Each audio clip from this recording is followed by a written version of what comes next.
A countess died with a broken neck. She was the wife of Robert Dudley, the Earl of Leicester, whom Queen Elizabeth I loved. But there were several suspicious elements. First, the staircase had only 2 steps, yet she broke her neck. The coroner's inquest, which was conducted 11 months after her death, concluded it was an accident. Second, Amy Robsart had been strangely eager to send all the servants away to the fair that day. Third, she had once written a letter to her family, saying, "I always feed my food to the dog first out of fear of being poisoned. I don't know when my husband will kill me. I can't sleep because I'm so anxious."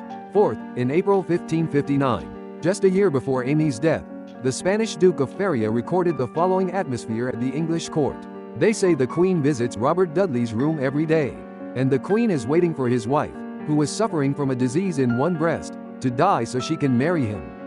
Did Queen Elizabeth I really kill Amy Robsart?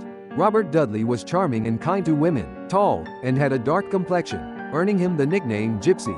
He had a strong build from a young age and kept it through regular exercise even in later years. The Queen had his chambers placed right next to hers. She was highly possessive of Dudley, and he was rarely allowed to leave her side for years. He was considered the person who knew her best and often acted as her unofficial consort in ceremonies, even representing her on occasion.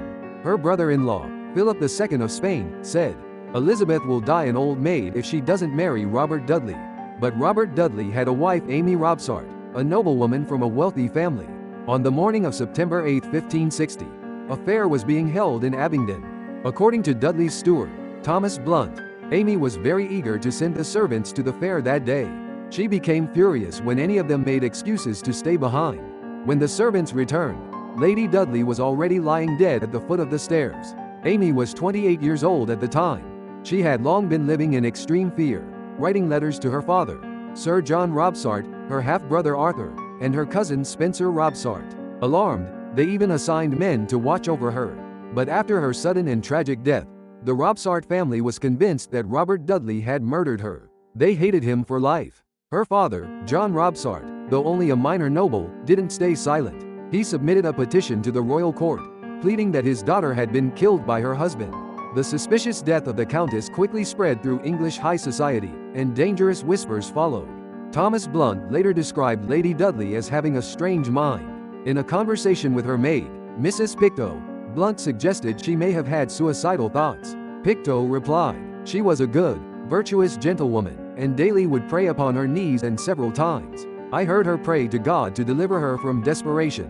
Some rumors claimed that Robert Dudley had ordered a servant to kill Amy. It didn't help that Dudley, after his wife's death, continued to pursue marriage with the Queen. Others believed his enemies had Amy killed in order to frame him and destroy his standing with Elizabeth. Eventually, even bolder rumors emerged that Queen Elizabeth I had authorized or commissioned Amy's murder so she could marry Dudley.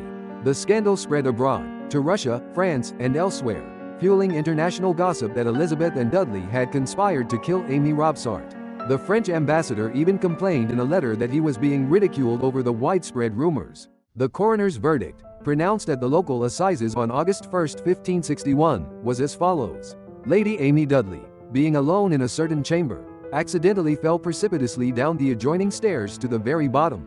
She had, by reason of the accidental injury or of that fall and of her own body weight, broken her neck, and thus died instantly. The jurors declare under oath that Lady Amy came to her death by misfortune and not otherwise, as far as they can presently determine. In modern times, a new theory emerged. In 1956, medical professor Ian Aird proposed that Amy may have suffered from breast cancer. He suggested that cancer may have spread to her spine, creating metastatic lesions that made her neck so fragile it could break from even a minor fall or strain, such as walking downstairs. Robert Dudley later went to war with Spain but died near Woodstock, at Cornbury Park, on September 4, 1588. When Elizabeth I heard of his death, she was so grief-stricken that she refused to eat for days. She reportedly cherished the last letter he had sent her for the rest of her life.